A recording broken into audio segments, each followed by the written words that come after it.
Varicose veins కి సరైన చికిత్స కోసం సంప్రదించండి ఎవిస్ హాస్పిటల్. నమస్కారం. కార్తీక పురాణం 25వ రోజు పారాయణలోకి వచ్చాం.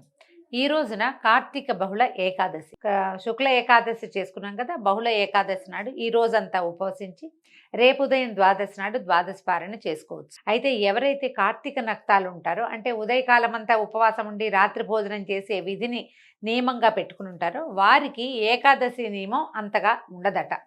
మీ అవకాశాన్ని బట్టి చేయొచ్చు. ఈ ఏకాదశి పర్వదినం రోజున ఇప్పటిదాకా చేయలేని దీపదానం కానీ, ఏదైనా ఫలదానం కానీ, తిలాదానం కానీ, వస్త్రదానం కానీ, ఏదైనా వెచ్చని దుప్పట్ల లాంటివి వస్త్రదానం కానీ విశేషంగా చేసుకోవచ్చు. ఏది చేసినా అద్భుతమైన ఫలితం ఇస్తుంది. అయితే ఇవాళ పారాయణలోకి వద్దామండి. పృథు మహారాజు ఇలా అడిగాడు, నారద, నీ చేత అద్భుతంగా చెప్పబడినటువంటి తులసి మహాత్మ్యాన్ని విని ధన్యుణ్ణయ్యాను. అదేవిధంగా కార్తీక వ్రతాచరణ, దాని ఫలితాన్ని తెలుసుకుని కూడా చాలా సంతోషించాను. ఎంతో సవిస్తరంగా చెప్పావు తండ్రి.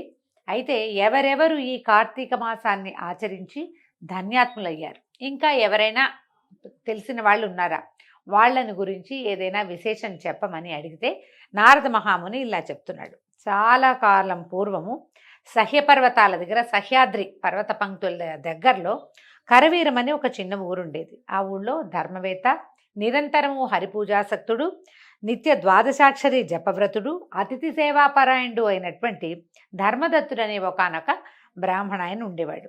ఈయన ఏం చేశాడట, ఒక కార్తీక మాసంలో విష్ణు జాగరణ చేరదలిచిన వాడే, అంటే ఏకాదశి నాడు వెళ్ళాడనమాట. తెల్లవారుజామునే లేచి పూజోపకరణాలు సమకూర్చుకుని విష్ణువాలయానికి బయలుదేరాడు. ఆ దారిలో వంకరలు తిరిగిన ఘోర దంష్ట్రలు, పాటిస్తున్న నాలుక, ఎర్రటి కళ్ళు, దళసరిపాటి పెదాలు, మాంసరహితమైన బక్కటి ఎండిపోయినటువంటి దేహం కలిగింది. పందివలే ఘూర్ణిస్తున్నది అయిన ఒక దిగంబర రాక్షసి తారసిల్లింది. ఆయనకి కనపడింది ఒక రాక్షసి. ఎండుగా ఉంది, బక్కగా అంటుకుపోయి, డొక్కలు అంటుకుపోయి, నాలిక బయటికి వచ్చి, నాలిక పైకి కిందకి పావు నాలికలాగా కదులుతూ, కళ్ళు మిడిగుడ్లుగా కళ్ళు, ఒంటి మీద వస్త్రాలు లేవు, స్త్రీ శరీరం అని తెలిసేలాగా ఉంది, కానీ ఆ ఎండిపోయినట్టుగా ఉందన్నమాట. చూడ్డానికి భయం వేసేలాగా ఉందట. ఈత పొదలాగా జుట్టు, పళ్ళు కూరలు బయటకు వచ్చేసి కనపడుతున్నాయి. ఎంత భయం వేసేలాగానో ఉంది. అయితే ఆమె కనపడేసరికి దాన్ని చూసి భీతి చెందిన రాక్షసుడు హరిస్మరణతో తులసీభరితమైన జలతాడనం చేయటం వల్ల ఆ నీళ్లు సోకగానే దాని పాపాలన్నీ పటాపంచలైపోయాయి. ఈయన చేతోటి నీళ్లు పట్టుకెళ్తున్నాడు దేవాలయానికి. తులసి కూడా పట్టుకున్నాడు. ఈ చేత్తో ఇట్లా తులసి పట్టుకుని ఇట్లా కమండలం పట్టుకున్నట్ట. ఈ తులసి జారి ఆ నీళ్లలో పడింది. ఈయన భయపడి చేతిలో ఉన్న వస్తువు విసిరేశాడు దాని మీద. మనం కూడా చేస్తాం చూడండి, అట్లా చేతిలో ఉన్నది ఏదో అది ఏమిటో చూసుకోకుండానే చేస్తాం. ఈ తులసి కలిసిన జలం ఎప్పుడైతే ఆ రాక్షసు మీద పడిందో వెంటనే దానికి ఈ పూర్వజన్మ జ్ఞానం వచ్చేసింది. తన పాపాలన్నీ పటాపంచలైపోయినాయట. ఈ పాపాలన్నీ పోవటం వల్ల, తద్వారా కలిగిన జ్ఞానం వలన కలహ అనే పేరున్న ఆ రాక్షసి ఆ బ్రాహ్మణుడికి సాష్టాంగంగా ప్రణమిల్లి నేల మీద పట్టుకుని దండం పెట్టేసిందిట. తన పూర్వజన్మ కర్మ విపాకాన్ని ఇలా విన్నవించింది. కలహ ఏం చెప్తోందంటే, ఓ పుణ్యమూర్తివైన ఓ బ్రాహ్మణ, పూర్వములో నేను సౌరాష్ట్ర దేశమందలి భిక్షుడనే బ్రాహ్మణుని భార్యను. అప్పుడు మిక్కిలి కఠినురాలై ఉంటూ కలహ అని పిలువబడేదాన్ని. నేనేనాడు నా భర్త ఆజ్ఞను పాటించి ఎరగను. ఆయన హితవుని ఆలకించిన దాన్ని కాను. నేను అలా కలహకారిణినై అహంకరించి ఉండటం వల్ల కొన్నాళ్లకి మా నాథుని మనసు విరిగి మారువను వాడాలనే కోరికతో ఉండేవాడు. భార్యలు సరిగ్గా ఉండకపోతే దీన్ని వదిలేసి ఇంకో పెళ్లి చేసుకోవడం ఇప్పుడు సిద్ధాంతం. అప్పట్లో ఆ భార్య ఉన్నా కూడా పెళ్ళిళ్ళు చేసుకునేవాళ్ళండి. ఇది ఈమెతోటి కాదు, మన ధర్మం ఈమెతో ప్రవర్తించదు, ఇంకొక వివాహం చేసుకోవాలని అనుకున్నాడు. అయితే ఈవిడ, ఈ కలహ అనే ఆవిడ, నేను ఆయన సుఖపెట్టలేకపోయినా ఆయన సంతోషంగా ఎలా ఉంచాలి, నా పద్ధతి మార్చుకోవాలి, అలా నేను ఆలోచించలా. కానీ అతను మారుమను చేసుకోదలుచుకున్నాడన్న కోరికని గుర్తించి భరించలేక విషం దాగి చనిపోయాను. ఆత్మహత్య మహాపాతకం అండి. ఆత్మహత్య చేసుకున్న వాళ్ళు కొన్ని వేల జన్మలు, దిక్కుమాలిన జన్మలు ఎత్తుతారట. అస్సలు శరీర త్యాగం మనంతటా మనం చేయకూడదు. కార్తీక పురాణంలో కథలు ఉంటాయి చూడండి. తండ్రి చనిపోయాడు, భర్త చనిపోయాడు, ఆ స్త్రీ ఒక్కతే ఉంది, నేను ఒక్కదాన్నే ఏమవుతాను అని అనుకోలే. ఆవిడ అట్లాగే దైవసేవతోటి, దైవసేవ తర్వాత చుట్టుపక్కల వాళ్ళకి ఏదో చూస్తూ మొక్కామోడు పెంచుకుంటూ జీవన పర్యంతము గడపాల్సిందే. మానవుడు అన్నవాడు చనిపోకూడదు, ఎవరూ లేరని. ఆత్మహత్య చేసుకుంటే ఏమవుతుందంటే చాలా దౌర్భాగ్యపు జన్మలు వస్తాయట. మనుషులుగా పుట్టడానికి వాళ్ళకి చాలా సమయం పడుతుంది. ఇప్పుడు ఆత్మహత్య చేసుకున్నారంటే ఈ జన్మలో తర్వాత కొన్ని జన్మలు చాలా కీటక జన్మలు అవి ఎత్తుతారు. మనుషులుగా జన్మనెత్తినా కూడా వీళ్ళు పాపం అంటే మనకి పురాణాల్లో ఇట్లా చెప్తారండి. అవయవాలు లోపంతో జన్మిస్తారు, అనారోగ్యంతో జన్మిస్తారు. అవన్నీ బాధలు. అందుకని ఎప్పుడు ఆత్మహత్యకి ప్రేరణ మనం ఇది కాకూడదు. ఏదో సమస్య వస్తే దాన్ని తీర్చుకోవడానికి ప్రయత్నం చేయాలి. ఇక్కడ కాకపోతే ఇంకో చోట, ఈ జీవితం కాకపోతే ఇంకో రకమైన జీవితాన్ని మొదలు పెట్టుకోవాలి. కానీ జీవితాన్ని మాత్రం వదిలిపెట్టకూడదండి. ఆ వదిలిన వాళ్ళకి ఇట్లాంటిది వస్తుంది. ఈ భరించలేక భర్త ఇంకో పెళ్లి చేసుకుంటాడు అన్న మాటను భరించలేని ఈ స్త్రీ కలహ అనే ఆవిడ ఆత్మహత్య చేసుకుంది. యమదూతలు ఈవిడ్ని తీసుకెళ్ళట యముడి ముందు నిలబెట్టారు. యముడు చిత్రగుప్తుని చూసి, చిత్రగుప్త దీని కర్మకాండాలు తెలియజేయి, అవశ్యం అనుభోక్తవ్యం శుభాశుభ కర్మఫలం అన్నారు. శుభాలైన అశుభాలైన అవశ్యము అనుభోక్తవ్యమే, తప్పకుండా కర్మ ఫలితాన్ని అనుభవించి తీరాల్సిందేనని యముడు అనగా చిత్రగుప్తుడు అన్నాడు, ఓ ధర్మరాజా, ఇది ఒక మంచి పని కూడా చేయలేదు. తాను షడ్రసోపేతంగా భోజనం చేసిన తర్వాత కూడా భర్తకి అన్నం పెట్టేది కాదు. మామూలుగా భర్తకే ముందు మగవాళ్ళకి ఎవరు సంపాదన పనిలో వాడికి ముందు మన పద్ధతులండి అవి. మనం అందరం గుర్తుండి ఉంటుంది. నాన్నలకి అన్నం పెట్టాకే అమ్మలు అన్నం తినేవాళ్ళు. పాతకాలం పద్ధతి అది. ఇప్పుడు కూడా అలా పాటించే వాళ్ళు చాలామంది ఉన్నారనుకోండి. అలాంటి వాళ్ళు ఉన్నంతకాలం ఇంకా ఈ కలియుగం నడుస్తూ ఉంటుంది మరి. అయితే ఈవిడేం చేసేది, తను భోజనం చేశాక భర్తకి కంచంలో అన్నం పెట్టేది కాదు. అందువల్ల మేక జన్మ ఎత్తి బాధిష్ట అగుగాక. అందువల్ల ఏమిటి, ఈవిడ ఈ పని చేసింది కాబట్టి మేక జన్మలు ఎత్తాలంటే మన భూలోకంలో ఉన్న మేకలన్నీ మొగుడికి అన్నం పెట్టకుండా తాము తినేసిన వాళ్ళే మేకలయ్యారనమాట. నిత్యము భర్తతో కలహించి అతని మనసుకి బాధ కలిగించినందుకు గాను పురుగై పుట్టుగాక. వండిన వంటను తానొక్కతే తిరిన పాపానికి పిల్లిగా పుట్టి తన పిల్లలను తనే తినుగాక. భర్తృద్వేషిణి అయి ఆత్మహత్య చేసుకున్నందు వలన నిందితమైన అత్యంత నిందితమైన ప్రేత శరీరాన్ని పొందుగాక. ఇది ప్రేత రూపాన్ని పొంది కొన్నాళ్ళు నిర్జల స్థానంలో ఉండి అనంతరం సత్కార్యములను ఆచరించుగాక అని తీర్మానించాడు. ఇన్ని శిక్షలు వేశారండి. ముందు మేఘగా పుట్టు, తర్వాత ఏం చేతు పురుగ్గా పుట్టు, తర్వాత పిల్లిగా పుట్టు, తర్వాత ప్రేత శరీరాన్ని పొంది గాలిలో తిరుగుతూ ఉండు.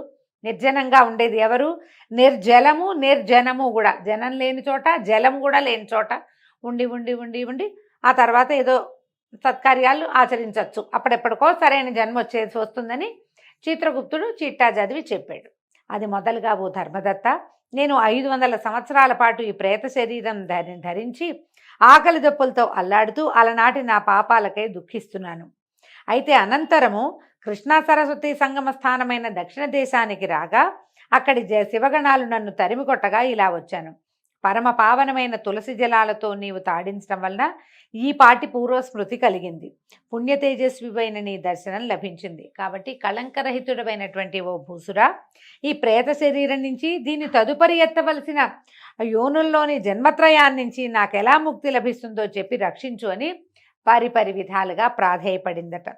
కలహ చెప్పిందంతా విని కలతపడిన మనసు కలవాడైన విప్రుడు చాలాసేపు ఆలోచించాడు, ఏం చేయటమా అని.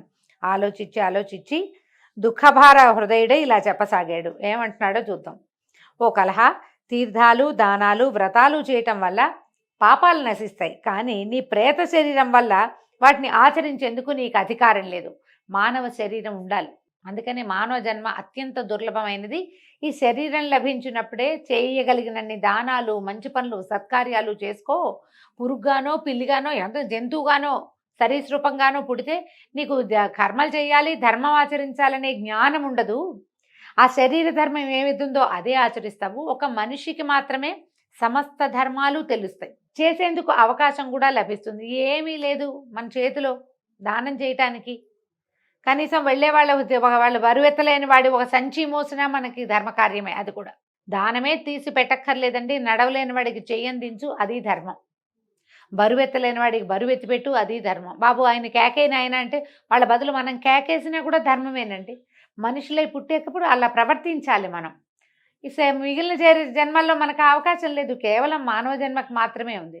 ఈ కలహకి ఇప్పుడు ప్రేత శరీరం ఉంది, మానవ శరీరం లేదు. దానికి ప్రేతంగా ఉండటం వల్లే అలాంటి వికృత రూపంతో కనపడింది అనమాట.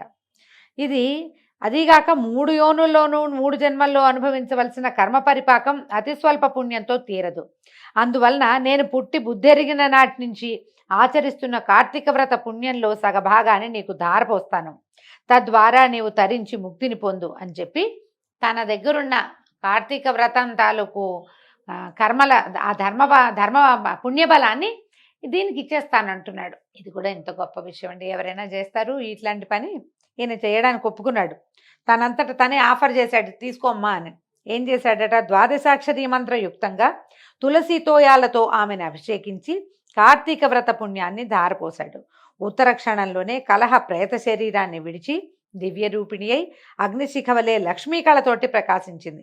అమితానందంతో ఆమె ధర్మదత్తునికి కృతజ్ఞతలు చెప్పుకుంటూ ఉండగానే విష్ణు స్వరూపులైన పార్షదులు ఆకాశం నుంచి విమానంతో సహా వచ్చారు. వారిలోని పుణ్యశీల సుశీల అనేటువంటి ద్వారపాలకుల చేత కలహ విమానమందు ఆసీనగా చేయబడి అప్సరోగణాల చేత సేవించబడసాగింది. ఆ విమానాన్ని చూస్తూనే అందులోని విష్ణుగణాలకి సాష్టాంగపడ్డాడు ధర్మదత్తుడు. సుశీల పుణ్యశీలులు ఇద్దరూ అతన్ని లేవదీసి అతనికి సంతోషం కలిగించేలాగా ఇలా చెప్పారట, ఓ విష్ణుభక్త, దీనులయందు దయాబుద్ధి కలవాడవు, ధర్మవిధుడవు, విష్ణుభక్తుడవు అయినటువంటి నీవు అత్యంత యోగ్యుడవు. లోకోత్తరమైన కార్తీక వ్రత పుణ్యాన్ని ఒక దీనురాలి కోసం త్యాగం చేయటం వల్ల నీ 100 జన్మల్లోని సమస్తమైన పాపాలు యావత్తూ సర్వనాశనమైపోయాయి. ఈమె పూర్వసంచితమంతా నీచే చేయించబడిన స్నాన ఫలం వల్ల తొలగిపోయింది. విష్ణు జాగరణ ఫలంగా విమానం తేబడింది. ఆమెకు అర్పించినటువంటి దీపదాన పుణ్యం వల్ల తేజోరూపాన్ని, తులసీ పూజాదుల వలన విష్ణు సాన్నిధ్యాన్ని ఆమె పొందబోతోంది.